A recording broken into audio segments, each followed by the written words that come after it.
doing, guys? So welcome to your next in the series of ASV member podcasts, but this time it's obviously we're doing the staff. Today we are joined by Mr. Poster Boy, Mr. Stephen Paul. So, Steve, hiya. How you doing? Yeah? Yeah, very well. It's like we actually said before, it's like, what's that thing called? This is your life. It's your life, yeah. We get like a red book, but because of COVID we can't have anyone bring it in, so... Yeah, like long lost cousins come in, start crying and all that. Not like that, yo. So what we're going to do, Steve, we're going to talk about your journey, both from a career aspect, because you've obviously got a story to tell there, but also from like a health and well-being as well. Obviously, you know, you definitely got a story to share there. Tell me about your career pre-gym. So when you got to become a PT, what was your career at the time? So I was actually a finance manager. My role mainly since I was about 18, 19 was to go into some blue chip companies, sell, shared services, basically run their finance department for a number of years. It was up and running and then move on really. So I worked for some big companies, Auto Trader, Pretty Little Thing, things like that. So I was actually working in the finance industry. More office-based? Very much so, yeah. All office-based, yeah. Travelling around, shirt and tie. Spreadsheets? Yeah, whistle, on you go. Office-based very much so. Yeah, how old was you when you kind of said, you know what, I need to do something else? For me, like going to work any vocation that anybody goes into, you have to have some form of passion about it. Whether you're good at it is a different story. Obviously, it helps. But I was waking up in the morning, going to work. I thought I was quite good in my job, but there's no fire in my belly for it anymore. And I just thought, what can I do now? As most people who know me know, I'm not very good at DIY, so I'm going to go and be a builder. Or a plumber. What made you lockdown, mate? You're a dab hand at painting though, mate. Oh, mate, that's it. I'm a dab hand with a brush now, that's it, yeah. Cutting in and, anything like that, yeah. But yeah, so I just thought, what's always been my passion outside of that. And so when you was doing your obviously finance manager role there, was you attending a gym at the time? Were you training, were you? Yeah. I've always been relatively active since a very early age in some vice, whether it's sports school, playing everything from tennis to football, rugby. So I've always been a member of gyms, from the age of 17, 18 really. Semi-pro footballer as well? Yeah, I dabbled in a bit of football, when I was younger, until a serious injury halted anything to do with that I wasn't good enough. I think it's probably the second one, to be honest with you. What clubs were you playing for at the time? I played for local team, which was Jordan Juniors. I was at Bury for a little bit, and then played for Astley United in reserves there for a while. But like I said, injury kind of halted any kind of progress at an early age, really. So when you got your injury there, kind of what happened then at that point? Did you think, you were having that same kind of fire, you got injured, it's like, because obviously you certainly got an interest in how the body works at that time, do you know what I mean? So how did that kind of transition into becoming, I want to work in a gym environment now? Like I said, I did reach a decent level, then obviously, like I said, I got a reasonably bad injury, to be told that you're never going to play a decent level again. It hits you like a ton of bricks at the time. But you suck it up young enough. I was early 20s at the time, maybe even a bit younger than that. And that's when I kind of fell into working in the finance industry. To be honest, between the ages of 21 to 23, 24, I didn't really do much in terms of fitness. I was still having ongoing problems with my knee. Kind of halted. And to be honest, I piled on a lot of weight. A lot of weight. So when you say a lot of weight, Steve, because obviously I've seen pictures of that, and obviously there'll be people there who obviously will be like, no way Steve Paul was that heavy, no way. So what weight was you at that point? What was your maximum or your peak weight? Out of shape, if that makes sense. Out of shape, yeah. So I'm only 5'8.5". Makes me 5'9". So I peaked around about 16 and a half stone. Really, it's quite a sedentary lifestyle, really. No diet, I had a diet, but it wasn't a good diet. I was like that for 3-4 years, whether it was a case of, because, I went from training for football 2, 3, 4 times a week, obviously then you're young, you can kind of burn calories for fun. And then obviously past 21, you find the pub, you find your friends, your lifestyle changes completely. I was doing a 9-to-5 job, so my lifestyle changed quite a bit. So at my peak was about 16 stone, I reckon. I think it's important for people to obviously, I think sometimes you look at PTs, you look at training, it's like, you've lived this life all the way through. And you know what, a lot of it's far from it, to be fair. And I think, especially for yourself, you've literally been in a career where you was office-based, finance-based, on the road, behind a computer, spreadsheet crazy, do you know what I mean? Yeah. Yes, going to the gym, then you was playing football, you got to a good standard of football, you had an injury, and this happens across the whole spectrum. You've got youth footballers here, and it kind of like, right, what do you do there? And then it is a case where you people have that kind of, maybe it's months or years of literally a different lifestyle pattern, you know, and then it's like, right, well, when was the switch to then transition then? I think, I mean, there's a multitude of issues. I think one of the main issues was, you know, a lot of people can relate to this. It's not something a lot of men talk about. Obviously, like, you know, it sounds daft, but when someone takes a picture, you always want to see the picture. You're looking, you're like, oh, God, I can't believe it. But then you kind of can't forget it. Put it to one side, you're all right. I remember posting a picture once on Facebook, and an old school friend commented. It wasn't a nasty comment, wasn't trolling or anything like that. Said, blind, you know, putting a bit of timber, laughing. I was like, oh my God. Yeah. And I think there was that, which kind of, you know, probably did me the world of good, really. And secondly, you know, I don't know, I think when you're younger, when you're in your 20s, early 20s especially, you live your life in the fast lane a little bit more than you do when you're past 30. And then obviously when you get into your 30s especially, I think, you know, bones creak a little bit more, injuries take a little bit longer to get over. So I wanted to start, you know, I had my little girl as well. So everything kind of knitted together, where I just looked at myself one day and went, you know what, I've got to change, really. And I think at the time, where a lot of people in a position now was, you know, rather than going and seeking help from a trainer, nutritionist advice or whatever, Google. It's probably there is other search engines out there, do you know what I mean? Of course, Yahoo, you know, Bing. But yeah, so you go into online search engines, you find out what's the best for this, what's the best for that, and you think at that time you're doing the right thing. But, you know, and then from then that advance where, you know, why am I going onto these search engines looking for this information? Why don't I kind of go and do it myself? Why don't I kind of, you know, learn, re-educate myself? I've always been interested in it, you know. And that was the kind of turning point there. So it was a kind of combination of a few things, image, health, just general health, really. So you did Premier, and obviously I spoke to you later about, you know, because obviously I've done Premier as well, and you know, there's so many different providers out there with content. Now, I know the detail what Premier was. What was it like you sort of embarking on that? Yes, it's good to train in the gym, you kind of know the body, but then when you was actually doing the course, did that get that fire going then and think, you know what, I actually, yes, it's detail, but I'm enjoying this, I'm kind of, you know, that fire clicked in? I mean, 100%, just to kind of go back a little bit, I think when people are searching for personal training courses, there's, you know, as you know yourself, there's dozens out there, especially during this recent pandemic.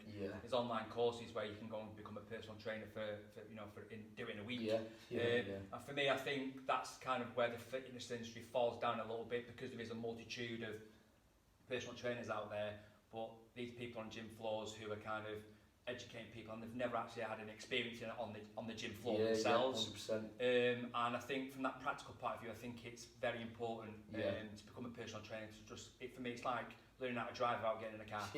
No, exactly. So when we're doing the Premier, which is like, as you know yourself, it's a very in-depth course. It's every single weekend. You get no time off. 8 till 4 in the classroom, 4 till 6 in the gym. Training with other people. Something clicks in your mind when you know that you want to do something. Definitely. You know, when you're at school, you have a favourite subject. I think when I started with Premier, even did exams, learning, you know, not the non-practical side, the actual academic side, I was just switched on. It just really intrigued me, really interested me, the body, the way, you know, the movement, the musculoskeletal system, everything just kind of fit into one. And the practical side alongside it, I loved it, every single minute of it, every single minute. So obviously you came into the gym land, mate, in terms of the career path. So obviously, where did you start off with? You know, what was the kind of, how was your first experience of gym as a career? So when I was doing my diploma in personal training and fitness, I was still working in office at the same time, so I was still working Monday to Friday, Saturday, Sunday at the gyms, doing my courses. And then when I was qualified, it's like, big wide world here. I wanted to get a career in the fitness industry, otherwise it's pointless me doing the qualification. And you know, for a new time, personal training is very, very tough. For those that want to kind of go out and set up on their own, you know, you've got to think about the social media aspect of it. People might not be used to filming other people themselves talking, But yeah, it's kind of, you feel a little bit vulnerable at first, and you know, you realise it is a saturated market. I went private personal trainer at a couple of gyms that ran alongside my day job. And then I just said, you know what, I want to do this full time. I was kind of like, I was burning a candle at both ends in terms of vocationally. I was working 9 to 5, so to speak, in an office, but then I was working every morning and evening and weekends at a gym. And I just wanted to kind of bite the bullet. And then obviously I got told about a little gym in Duckingfield. So then I walked here, about 4 years ago. So you now obviously got your own PT business alongside this. So obviously that was a big step. Like you said, it is a very saturated market. You know, I'm certainly not going to start comparing PTs. Because it's not right to do that. No. You know, what is it about your PT? What is it about your business, your approach, your training? What is it what you want to deliver? Because every PT, in arguably, have got their own kind of niche, or some just go for mass audience. What works for you? What's your line of approach? I mean, I think for me, we just had a brief conversation about it a second ago. I think what it is, it's making something so crystal clear to the consumer. So then, Dave, somebody wants to embark on a fitness journey. It doesn't have to be weight loss, it could be weight gain, general health. I think it's about kind of carving out the information to make it crystal clear for the individual. Like I said, going on search engines about nutrition, supplements, exercise, there are various diets that people can do to quickly lose weight. It's about kind of like extracting the right information, holding on to it and then passing it on to your clients or to whoever needs it. So my approach is a very simplistic approach. I think general health and well-being is key for people. Nutrition is massive for me. Massive. I think people kind of get the fitness side right. Whether it's a class in a gym, a personal training session for an hour or 2 hours a week, all that's kind of boxes are ticked, but the nutrition side, I think people struggle. And I think for me, that is where that biggest minefield of nonsensical information is in that nutrition side. Keep it simple. Don't try and overcomplicate it. That nutrition works alongside that training plan.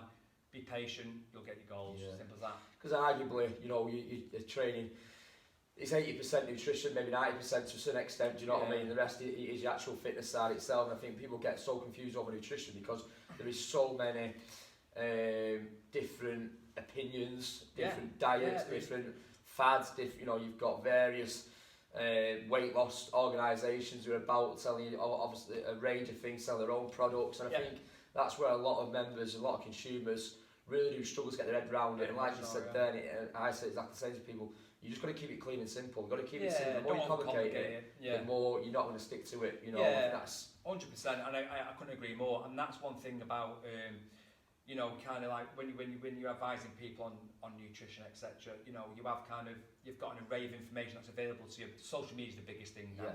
You go on Facebook, you've got professional PTs doing lives, various organisations doing lives, telling you something different. Try this. There's books out there by Doctor This, Professor This. And you know what? People, what are trying to take on that information, because society the way it is at the moment is people want a quick fix. You go online, it takes more than 5 seconds for a search engine to bring back results. You're throwing your laptop out the window. So people want quick fixes now, and I think people got to understand that embarking on a fitness journey, nutrition journey does take time. It's a lifestyle change, and I've learned that from experience. Exactly. I've not read that in a book. I've learned that from my own experience, where you do what you do what go on holiday and look really well. You do what. But for me, it's more than that. It's about living a healthy lifestyle. You get one life, try and live it as long as possible. And that doesn't mean eating lettuce leaves and drinking protein. No, not at all. It's about finding that right balance that suits that individual. And there's no right or wrong way of eating. But as long as it's sustainable and it's a lifestyle change, I think it'll work. So talk about your training, mate. Obviously, you train I would say you're very consistent with your training, mate. I think obviously the last, certainly during lockdown, I think you become like the new Mo Farah, to be fair, mate. You know, from someone who was pumping iron pretty much daily, mate, and then gone to becoming like half marathons and I mean, just running to the point where he's like, I'll get bored now, I'm running to the round. So how's it been? Let's talk about lockdown, because obviously that's been really hard for you, you know, through a multiple number of reasons. Obviously, you know, the gym's been shut, you've been on furlough, you know, obviously your partner works at a school, do you know what I mean? So he's trying to balance the family side, and probably the task list what Nick's give you every day, do you know what I mean? But talk about lockdown, your training approach, and how it's kind of, you know, how have you worked it? So, I mean, the first lockdown, from a fitness and training point of view, probably couldn't have come at a worse time, you know. I was very much a case of, I thought I was in good shape. I was eating PBs with the weights, you know, everything was just kind of, every box was getting ticked in terms of everything, you know, I was hitting that kind of plateau, and then everything kind of worked well, and then all of a sudden, bang, the gym shut for, it's like a lot of people who go to the gym or exercise, you know, there's obviously that physical aspect, and improving obviously your physical well-being, but I think a lot of people don't understand is how much it improves your mental state, you know, it's whether it's the hour for yourself or whatever, hour, half hour, whatever it may be. So in the first lockdown, you know, it was tough, and that sounds daft. So a lot of people who listen to this might go, oh, why, because you couldn't go to the gym? It's more than that. It's more than that. And I think people who are listening to this, who come to this gym, can relate to that 100%. You know, when someone says the gym, the classes aren't going ahead, after you know, first of all, it was a 3-week holiday, then after that, it's like, wow, this is serious now. I think people found it tough. So, you know, this is where you kind of got to make a decision. Do I just sit back? You know, it's very easy to fall into a lull of eating rubbish food and drinking, and the weather was nice. So I had to adapt my training. There's only so many weights I have at home. I have a reasonable set of dumbbells, etc. But I thought, you know what, why don't I try and adapt my training? What am I not good at? Well, you've got to adapt, and I think, you know, when you get, like, say you get a gym taken away from you, or whatever it may be taken away, like you said, it's very easy to fall into a lull and think, you know what, I can't do it. So, it's like, well, no, let's adapt, let's see where we can do it this way, and try and make it work as best you can. You know what, so exactly, that's exactly what I did. You know, I was kind of realising that I was I had a very focused tunnel vision when it comes to exercise, which was mine was obviously lifting weights, the aesthetic part, and I kind of neglected my actual fitness, my cardiovascular fitness, which I knew wasn't where it should be, but it's one of those kind of things where I'll sort that out another time. Don't get me wrong, I was never against running, I was never against any kind of fitness, you know, I could do a 5k just about, and then this January, I thought, you know what, I want to start running again. And I found it, you know what, I actually found it therapeutic. When I wasn't getting chased by horses. We've got this quoting now that Steve finds running therapeutic. You know what, it's like any type of exercise, you know, when you first start something and it's hard, the chance that you don't like it. But I'm the kind of person where, I found it hard at first, but that was a challenge for me then. So I remember like doing my first 5k after Christmas on the side of the road.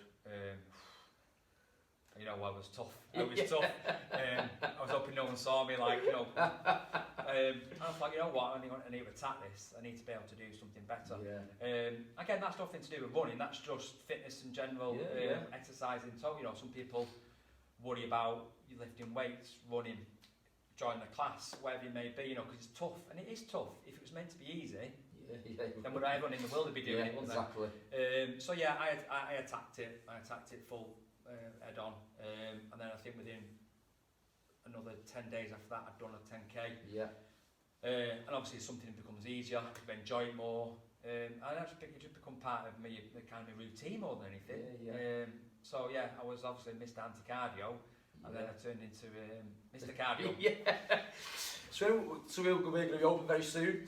So, you know, has kind of lockdown changed your approach to when you come back to exercise? So when you come back in the gym, are you going to be like, you know what, now I know I need to do the cardio as well as the weights? You know, does it kind of give you that, you've adapted, but it also gives you that kind of thing, you know what, I don't want to lose what I've gained 100%. Cardio-wise. I think that's important at the moment. 100%. So I think one thing I have learned, especially over this lockdown, is I've kind of learned how to, this is very important for everybody, is kind of know your body. Yeah, definitely. And that's kind of key to me, because a lot of people, you know, exercise, and for me there's a difference between exercise and training. Yeah. Exercise is you're going along, you're plodding along, you're just keeping your general. Training is you want to improve on something. Exactly. Yeah. Doesn't matter whether it's exercise, that's also in your Got job. If you're going on a training course, it's to improve what you're doing. So I learned that training doesn't have to involve, you know, lifting heavy weights. It's also a mixture of just training and improving the overall fitness package. I think sometimes what I've realised, I was very much focused on one area of fitness. I never kind of neglected the other side, in terms of I never did any cardio. But if there was ever a time to train, it was always going to be weights. And I put cardio to one side. Definitely not now. I think what I've learned, like I said, I know my body now. I know the difference between, you know, for those who've got milestone belts and what have you, you know, you've got yellow and red zones, fantastic. But for me, to try someone to do 60 minutes in blues and greens lifting weights, I think that is, you know, that for me is just as impressive as somebody who's just done a 25-minute red zone workout. I mean, it's important, you know, like you say, is that we want to encourage people to do the most balanced program possible, and like you say, they've had to adapt over lockdown, and when they do come back to the gym, it's a case of, right, yes, if you always want to exercise, carry on, but if you want to train with something, you want to improve something, you want to set yourself a challenge, that's now kind of the mindset I'm trying to like sort of say to people. Don't just come back and think, right, let's just crack on. 100%. Let's think, right, okay, so I've done this during lockdown, and maybe I've gained my fitness, cardio fitness. I want to build my strength back up again, because people haven't had the access to the weights, and you know what, I'm the same boat, I've been on this conversation before. But it's kind of like saying, right, what is my goal then? What can be my goal for July? What can my goal for September, the end of the year, whatever it might be? 100%. I mean, I had this conversation with a lot of people. In fact, I had it with my wife last night or the night before, and we're talking about, you know, reasons for training and why do people train. We kind of talked it then. It's like just to keep generally fit. Sometimes it's a social aspect that I think is fantastic. You know, because you know that kind of it kind of creates that kind of community where you kind of push each other on. But for me, you kind of got to make progress. You know, how do you know you're progressing at something? You know, and that's just my mentality in general. I'm not saying everyone has to adopt that mentality, but how do I know I'm improving at running? So it's not about how I felt. So I'd do, let's say I'd go out for 30 minutes, see how far I've run, I need to beat that next time. Go out for 30 minutes again, I beat it. Same with weight training, I can lift that much for 10 reps, I'll do it, improve on that, increase the reps, increase the weight, I can do that. So you're moving yourself out of your comfort zone. But I think that's one thing that people need to kind of take that approach now, and that's one thing that I'm massively going to hit when I come back to the gym myself, and my personal training, and my own personal training. I'm going to start, writing things down, looking at progress, and just try and give a purpose to my training plan. So now I can do a bit of cardio, bit of burpees, mate. A few burpees without having a cardiac, and obviously and carry on with the weight. So kind of approach it that way. Perfect. Well, Steve, cheers, mate. Guys, can't wait to get you back open, and Steve certainly can't wait to get you back on the gym floor. Next time, guys, we speak to Team ASV, Lisa V, and then we speak to the admin team, Jenna Rocks, and then we finish off with one with me. Good luck. All right, guys, see you later.